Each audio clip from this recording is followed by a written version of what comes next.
Kita akan masuk teman-teman sekalian ke hadis yang selanjutnya. Hadis yang kedua dalam pasal kita ini, pasal ke-14 dan urutan 384 dari awal kita belajar. Berbunyi dari Abi Dzar radhiyallahu anhu, dia berkata, "Anna Nabiy sallallahu alaihi wasallam kharaja fi syita'i wal waraqu yatahafat fa akhadha bi ghusmi min shajarah قال فجعل ذلك الورق يتحافت فقال يا أبا ذر قلت لبيك يا رسول الله قال إن العبد المسلم لا يصلي الصلاة يريد بها وجه الله فتحافت عنه ذنوبه كما يتحافت هذا الورق عن هذه الشجرة." Bahwasanya Nabi SAW pernah keluar di musim dingin, kata Abi Dzar radhiyallahu anhu, sahabat Nabi yang boleh menukil tentang kisah Nabi SAW. Sementara daun-daun pada berguguran, biasanya kalau di musim dingin kan pohon-pohon daun mengering kemudian jatuh ya. Lalu beliau mengambil ranting pohon, kata Abi Dzar, lalu mulailah daun-daun di ranting itu pun rontok jatuh. Beliau SAW bersabda, "Wahai Abi Dzar," beliau tanya, panggil sahabatnya yang sedang bersama beliau, yang merawi hadis ini kepada kita ya. "Aku menjawab," kata Abi Dzar, "aku penuhi panggilanmu ya Rasulullah." Maka beliau SAW bersabda, "Sungguhnya seorang hamba muslim yang melaksanakan sholat dengan maksud semata karena menginginkan wajah Allah, maksudnya ikhlas, maka dosa-dosanya berguguran darinya sebagaimana daun-daun ini berguguran dari pohon ini." Diriwayatkan Ahmad dengan sanad hasan. Hadis ini teman-teman sekalian memberikan kepada kita banyak sekali pelajaran. Yang pertama, mutiara yang pertama adalah bagaimana jelihnya sahabat dalam menukil kisah kepada kita. Dan ini sudah sering kita sebutkan dari awal kita belajar hadisnya. Jadi bisa saja Abi Dzar langsung to the point menyampaikan sabda Nabi SAW. Sesungguhnya seorang muslim kalau mengerjakan sholat 5 waktu akan berguguran dosa-dosanya sebagaimana guguran daun dari pohon misalnya. Tapi Abi Dzar tidak lakukan itu, radhiyallahu anhu. Karena di saat itu Abi Dzar tidak terlalu butuh dengan informasi itu, karena dia saksikan depan matanya kalau daun-daun lagi berguguran gitu kan. Dan faham apa yang Nabi SAW ingin sampaikan. Tetapi untuk kita di masa depan itu sangat bermanfaat. Sekarang dengan kisah ini kita jadi tahu walaupun sedikit saja gambarannya, bahwasanya Nabi SAW pernah keluar di musim dingin. Ini kan informasi tambahan, tidak berhubungan dengan masalah hukumnya gitu ya. Dan daun-daun sedang berguguran. Lalu beliau mengambil ranting pohon. Ini kan histori saja disampaikan oleh Abi Dzar. Tapi ini penting buat kita yang tidak hadir pada saat itu. Oh ternyata pada saat itu lagi musim dingin. Daun-daun lagi berguguran. Jadi ada awal rentetan penyampaian hadis ya. Kemudian digambarkan oleh Abi Dzar. Lalu mulailah daun-daun yang di ranting itu rontok.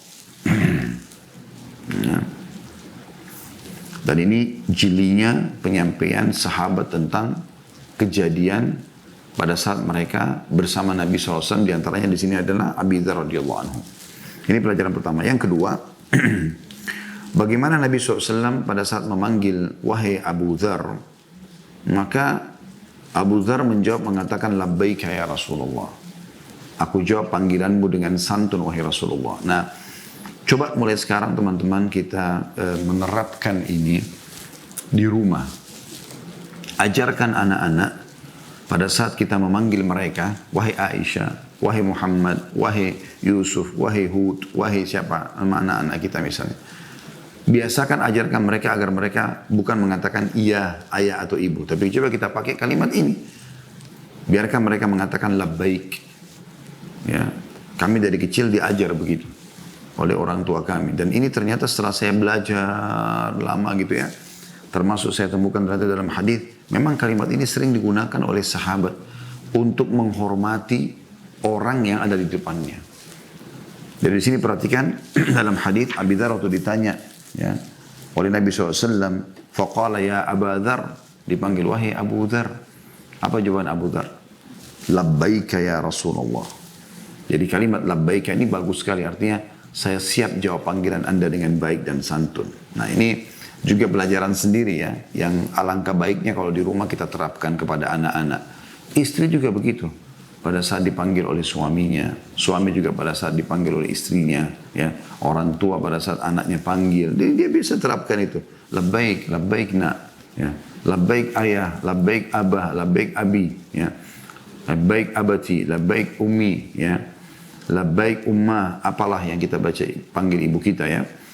Atau kepada saudara dengan saudaranya, labbaik kakak, labbaik adik, ya, misal. Maka ini sangat baik. Dan ini juga kita tahu digunakan untuk menjawab panggilan Sang Pencipta Allah Subhanahu wa taala. Pada saat kita umrah dan haji kita mengatakan labbaik Allahumma labbaik, ya Allah aku jawab panggilanmu seruanmu dengan santun ya Allah, ya. Dan itu diulang-ulangi, labbaik Allahumma labbaik, 2 kali, ya. Labbaik aku jawab panggilanmu dengan santun ya Allah, Allahumma Allah, labbaik Allahumma, lalu diulangi lagi, labbaik aku jawab seruanmu dengan santun, labbaik la syarika laka labbaik, ya, aku jawab panggilanmu, tidak ada sekutu bersamamu, ya, maksudnya dengan santun, dengan baik, dan seterusnya, ya. Pelajaran yang ketiga yang kita ambil adalah bagaimana inti penyampaian Nabi SAW hadis, yaitu qal sallallahu alaihi wasallam innal abdal muslim la yusalli salata yuridu biha wajha Allah fatahafat anhu dhunubuhu kama yatahafat hadzal waraqu an hadhihi syajara. Tidak ada seorang muslim pun, seorang hamba muslim yang mengerjakan sholat, ya, dan itu karena dia inginkan karena wajah Allah, dia kerjakan karena wajah Allah, ikhlas. Dan ini yang kita ingin titik beratkan. Ini pelajaran pentingnya yang ketiga, yaitu ikhlasnya. Ya. Di sini dikatakan yuridu biha wajah Allah. Memang bukan karena ajakan teman, pria, bukan karena pamer, bukan karena terpaksa, bukan karena tidak enak, memang mau sholat karena Allah yang perintahkan. Dan kita bisa lihat orang seperti ini, ada orang, tidak ada orang, tetap dia sholat. Nah itu tanda-tanda insya Allah keikhlasan, semoga saja, ya. Kalau dia kerjakan karena Allah Subhanahu wa taala, kecuali akan menjadi penggugur terhadap dosa-dosanya, atau akan menggugurkan dosa-dosa darinya sebagaimana gugurnya daun-daun dari ranting ini. Dan Nabi SAW pada saat itu kebetulan memegang ranting. Ya, kami pernah menyaksikan sendiri itu, tapi teman-teman yang sudah tidak asing dengan negara-negara yang dia datangi biasa awal-awal musim dingin, ya biasanya memang daun-daun itu pada berjatuhan. Bahkan kadang-kadang jatuh daun yang belum kering pun itu pada jatuh. Ya biasanya begitu, masih basah itu bisa jatuh juga.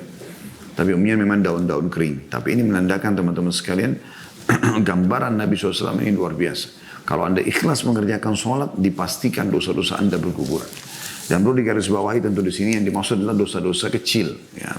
Karena dosa-dosa besar itu mengharuskan adanya taubat nasuha, taubat nasuha. Dan taubat nasuha kata Imam Nawawi rahimahullah tentu saja diikuti dengan syarat-syaratnya. Yang pertama kata beliau meninggalkan dosa itu seketika.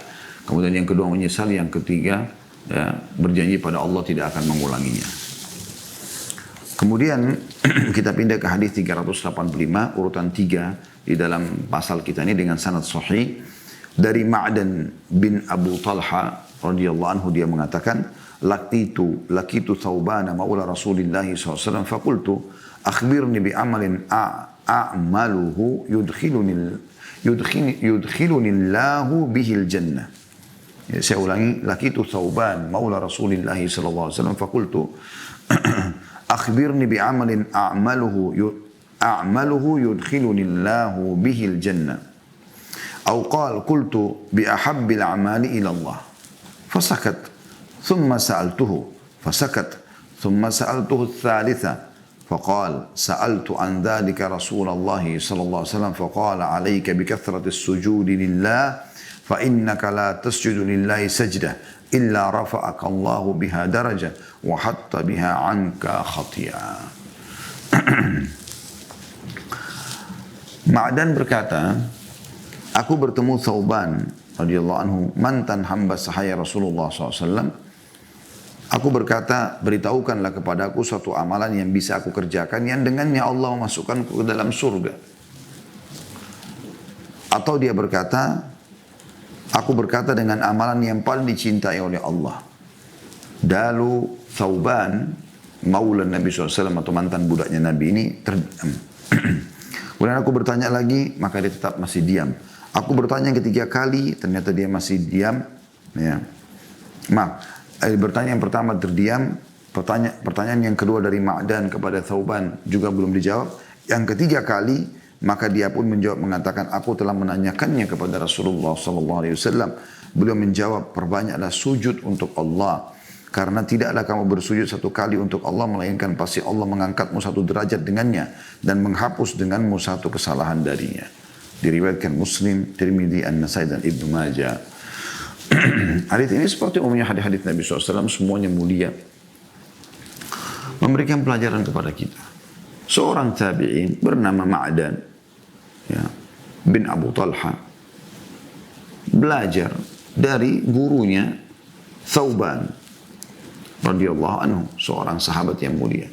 Dan Thauban ini ya,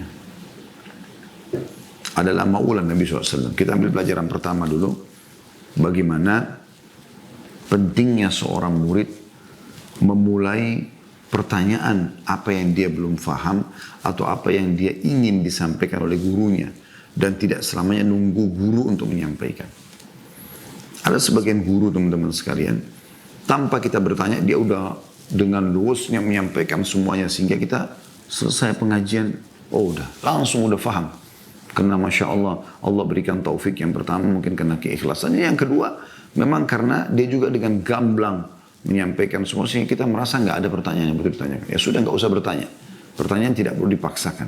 Ya, Anda pulang dengan memahami tema itu sudah cukup sebenarnya. Sudah luar biasa gitu. Ya. Ini yang pertama. Jadi bagaimana guru? Ada juga sebagian guru, teman-teman sekalian, ya memang kita harus bertanya. Kita mengambil mutiara dari dia. Bagaimana Rabi ibn Haytham, rahimahullah, seorang ulama tabi'in masyhur dengan keimanannya. Itu terkenal sekali. Beliau banyak diam. Sampai pada saat ada dua orang muridnya mau datang, yang satu bertanya mengatakan, kira-kira nanti, ya, apakah kita bertanya pada guru kita atau kita tunggu beliau menyampaikan? Kata muridnya yang satu lagi, kalau kau tunggu Rabi untuk menyampaikan kepadamu tanpa kau bertanya, maka kau tidak akan temukan apapun dari dia. Tidak akan ada ilmunya kau bisa dapatkan. Jadi orang ini harus kau bertanya. Maka mereka pun pada saat berkunjung, mereka yang mengorek mutiara-mutiara gurunya. Dan yang mereka selalu korek ini amalan-amalan. Seperti amalan rahasia apa sih yang dikerjakan sehingga Allah angkat derajatnya. Anda temukan ada seseorang yang Allah angkat derajatnya tinggi di muka bumi ini. Tentu dengan kesolehan maksudnya. Ya. Maka berarti ada amalan yang dia kerjakan antara dia sama Allah SWT. Nah kita juga ingin mengikuti itu. Kalau dia ingin menyampaikan itu luar biasa gitu ya. Nah, kita coba bertanya. Ada sebagian orang seperti itu. Nah di sini Ma'dan memberikan pelajaran kepada kita dengan itu. Bertanya kepada gurunya. Dan yang dia tanya adalah hal yang luar biasa gitu ya. Beritahukan aku amalan yang kalau aku kerjakan aku masuk surga. Pertanyaan apa yang lebih penting daripada ini? Luar biasa gitu. Pendek, ringkas, tapi penjelasannya panjang sekali gitu. Ya. Ini pelajaran pertama. Bagaimana seorang murid melihat kondisi gurunya. Kalau gurunya memang tipologi orang yang menyampaikan dengan gamblang segala macam, ya sudah. Tapi kalau tipologi gurunya pendiam, maka dia yang harus coba ya mendekati, bertanya segala macam. Saya ingat dulu ada satu materi, salah satu dalam grammar bahasa Arab namanya sarf ya. Nah ini umumnya penuh dengan hafalan gitu. Ada seorang dosen kami dulu, saya tahu beliau sangat menguasai bidangnya, tapi beliau ini seperti orang yang, ada sebagian dosen itu yang interaktif sama mahasiswa ya, sehingga mahasiswa itu merasa nyaman dengan dia, kemudian dia menjelaskan dengan retorika yang bagus segala macam, orang faham, bukunya pun referensi jelas. Ada sebagian dosen tidak, antara dia sama papan tulis ya, itu istilah gitu. Jadi dia ngomong sama papan tulis aja, muridnya ada yang tidur, ada yang faham, dia nggak pusing dengan itu. Nah, ada tipologi guru kami ini suaranya kecil, yang disampaikan juga materi ini bukan materi sebuah kisah yang membuat orang tertarik untuk mendengar atau tentang hari kiamat kah, bukan. Sarf ini bagaimana kita menyusun dan mempertemukan antara kosakata bahasa Arab itu, kapan dia berubah. Sarf itu nanti berubah dari satu komponen ke komponen yang lain dan seterusnya. Maka teman-teman sekalian, saya coba duduk, saya lihat ada di antara banyak teman-teman di kelas ini, ada yang melamun, ada yang tidur, ada yang segala macam. Tapi ada Berapa orang, segelintir orang di sebelah saya yang memang serius betul gitu. Terus saya lihat orang ini berilmu. Kita coba, jangan kita menunggu, oh guru ini saya suka, baru kemudian saya mau belajar. Enggak. Yang kita kejar adalah ilmunya. Mau orang itu punya retorika penyampaian atau tidak, itu enggak penting buat kita. Sebagai penuntut ilmu enggak penting. Yang penting adalah bagaimana kita meraih ilmu dari dia. Bagaimana kita ambil mutiaranya. Karena bisa saja nanti dia menyampaikan dengan cara dia dan kita faham, kita bisa menyampaikan dengan cara kita. Mungkin retorikanya akan lebih bagus gitu kan. Tapi ilmu ini tetap ternukil dan sampai. Karena kalau bukan karena ulama teman-teman sekalian, maka tidak akan ada Islam, tidak terjaga. Kuasa Allah subhanahu wa ta'ala. Tentu Allah subhanahu wa ta'ala menjaganya, tapi Allah hidupkan para ulama sehingga mereka adalah betul-betul pewaris para nabi yang bisa menyampaikan agama ini gitu. Jadi setelah saya duduk, saya coba dengar, saya coba tanya. Ternyata asyik juga sebenarnya. Cuman orangnya memang tidak punya retorika yang seperti yang diharapkan. Ada sebagian dosen kami dulu, Masya Allah kalau masuk, Anda kalau lihat ada kutra ya, seperti surbannya orang Saudi yang warna merah. Dia masuk, dibuka sama dia di atas meja. Kemudian dia ngobrol dengan santainya dengan mahasiswa. Saya sekarang mau ngobrol, mau nyampaikan kepada kalian. Ini tentang perbandingan agama pada saat itu ya. Al-Adyan materinya. Maka belum bicara tentang Yahudi, tentang Nasrani, tapi karena retorika yang dia gunakan cantik sekali, ya, bagus sekali. Belum berbicara itu seperti sedang ngobrol sama kita. Jadi kita tidak merasa sebuah materi yang berat. Walaupun didatangkan sama dia, ada perjanjian lama, perjanjian baru, dibaca di kelas. Ini lihat nih kesalahannya di sini. Ini lihat yang sudah diubah. Ini begini, ini Allah katakan dalam Al-Quran. Tapi tidak dibawa dalam ketegangan dengan santai. Maka ini luar biasa. 50 menit dosen itu ada di kelas, kita kayak nggak rasa waktu itu. Berharap masih bisa nambah waktu. Ada orang begini, beda, ini luar biasa, perfect gitu ya. Tapi ada orang yang enggak. Nah, orang yang enggak bisa menyampaikan dengan baik ini, Anda lah yang harus sebagai penuntut ilmu mengorek itu dari dia. Yang bertanya gitu kan. Karena yang penting adalah ilmunya. Bagaimana saya belajar dari dia. Ada sebagian ulama hadis, dia kalau bicara teman-teman sekalian, mohon maaf, kadang-kadang bercik ludahnya gitu kan. Karena memang ada sesuatu yang bermasalah, yang jadi bukan disengaja gitu ya. Tapi murid-muridnya kalau lagi belajar hadis tidak peduli dengan masalah itu. Mereka duduk sampai kadang-kadang tulisan mereka tuh basah dengan air ludah atau liur dari gurunya. Tapi mereka tidak perlu, mereka menukil hadis. Bagi mereka bukan itu ilmu yang saya butuhkan. Jadi ini juga pelajaran penting yang kita bisa ambil dari Ma'dan rahimahullah. Pelajaran kedua, Thauban maula Rasulullah SAW. Saya kembali mengingatkan tentang istilah maula. Ini pelajaran kita yang kedua, maula. Dalam Islam ada hukum tersendiri bagi orang yang punya budak, kemudian dia bebaskan. Ya, tentu di zaman hari-hari kita alhamdulillah tidak ada perbudakan. Dan kalau tidak salah sudah keluar kesepakatan dunia tidak akan ada perbudakan gitu ya. Dan Islam juga mendukung masalah itu. Tapi di masa awal Islam dulu masih ada perbudakan. Maka Islam datang mengatur budak itu harus diapakan. Dengan rapinya sebagai sebuah hukum bagi setiap muslim. Sehingga mereka tahu bagaimana bermuamalah dengan budak. Jadi tetap harus dimuamalah dengan cara baik. Diberikan pakaian, makanan ya. Bahkan yang sangat dianjurkan dan dijanjikan pahala besar adalah fakku raqabah, tahrir raqabah, bebasin budak. Tentu ini bahasanya panjang. Anda bisa kembali ke YouTube di playlist serial sahabat. Saya bicara tentang Bilal, ya, tentang Salman Al-Farisi, tentang beberapa sahabat ya yang dulu pernah menjadi budak kemudian bebas dari keterbudakan gitu ya. Tapi saya sebutkan tentang bagaimana sih posisi budak, hukum-hukum syar'i segala macam. Saya tidak masuk lagi ke situ karena panjang lebar. Yang jelas teman-teman sekalian, kalau Anda punya budak, ya, di zaman dulu itu ada pasar perbudakan ya. Anda beli orang-orang dirampok di tengah jalan lalu dijual di pasar budak. Jadi budak mereka akhirnya. Nah di sini teman-teman sekalian, budak-budak ini kalau Anda beli lalu Anda bebaskan dan mengatakan saya bebaskan kamu karena Allah, maka ada namanya penisbatan maula. Misal si A, saya misalnya bernama Khalid. Ada seseorang yang bernama misalnya Abdullah.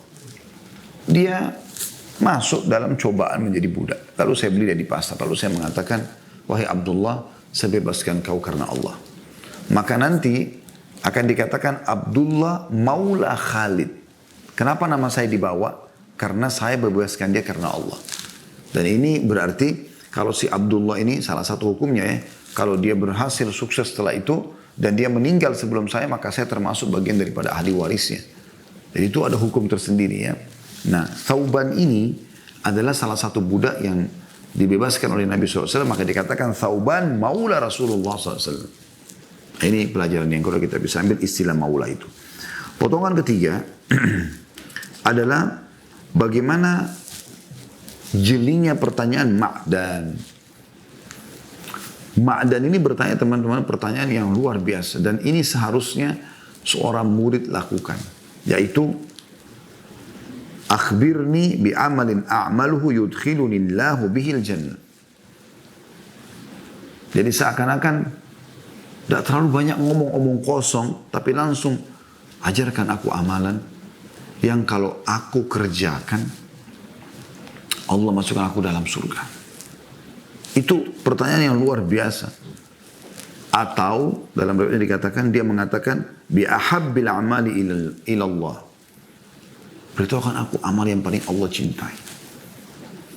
Ini kalau anda ketemu dengan ulama, tanya ini akhi dan ukhti. Tanya amalan-amalan yang paling Allah cintai. Amalan-amalan yang membawa ke dalam surga. Amalan yang meningkatkan derajat di surga. Ya. Bukan hanya sekedar tanya hukum riba haram atau tidak. Zina haram atau tidak. Itu hak anda. Boleh anda tanya sesuai batas. Tapi tanya juga. Tanya di antara pertanyaan anda adalah sesuatu yang bisa menambah keimanan anda. Karena tidak mungkin seorang alim itu sampai pada tingkatnya dia sekarang. Kecuali memang karena ada keimanan dalam hatinya. Dan Allah tinggikan derajatnya karena keimanan itu. Nah, amalan apa nih kira-kira? Nah, itu satu hal yang luar biasa gitu. Nah, ini yang ditanyakan sama dia. Dan ini sangat bagus gitu. Ya. Dan ini juga teman-teman sekalian memberikan gambaran tentang pentingnya seorang penuntut ilmu bertanya apa yang dia perlukan. Ya, juga sangat baik dalam adab majelis ilmu seperti sering kita sampaikan, bertanya sesuai dengan tema. Kalau anda mau tanya di luar tema, maka anda tanya tentunya di waktu dan tempat yang lain. Tapi kayak tema kita masalah sholat, ya kita bahas masalah sholat. Ya, karena kita kalau bahas yang lain nanti khawatir pecah konsentrasi para teman-teman yang sedang belajar. Ya, misalnya tiba-tiba kita bahas masalah riba, bahas masalah zina, itu lain sendiri bahasannya gitu. Kita sedang bahas masalah sholat. Kalau masih sekitar sholat, itu hal yang luar biasa. Anda akan lebih banyak mengambil manfaat nanti dari situ. Itu potongan ketiga tentang indahnya dan bagusnya pertanyaan sesuai dengan yang dibutuhkan. Ya. Ini sedikit agak beda dengan yang pertama. Yang pertama adalah bagaimana Ma'dan mengajarkan kepada kita tentang pentingnya mengorek pertanyaan dari guru. Okay. Pelajaran yang keempat adalah fasakata. Thumma sa'altuhu fasakata. Ini juga penting. Yaitu pada saat Ma'dan bertanya kepada Thauban yang pertama, Thauban gak buru-buru menjawab. Diam dulu. Ditanya yang kedua kali, masih diam. Ditanya yang ketiga kali, pertanyaan yang sama baru boleh jawab. Di sini ada hal yang penting kita pelajari teman-teman. Ini kita ambil potongan yang keempat dari hadis. Ya. Potongan keempat dari hadis. Jadi potongan pertama tadi bagaimana Ma'dan mengajar kepada kita retorika bertanya pada guru yang memang butuh untuk ditanya, dikorek ilmunya. Pelajaran kedua adalah istilah maula. Ya, pelajaran ketiga yang kita ambil adalah bagaimana pentingnya pertanyaan yang bisa menambah keimanan yang disampaikan dan sesuai dengan tema ya yang sedang dibahas dari seorang murid. Potongan keempat ini yaitu diamnya Thauban. Pertanyaan sederhana, kenapa Thauban gak langsung jawab? Kenapa beliau terdiam? Banyak kemungkinan-kemungkinan. Yang pertama adalah, bisa saja Thauban ingin melihat keseriusan Ma'dan. Serius gak orang ini bertanya?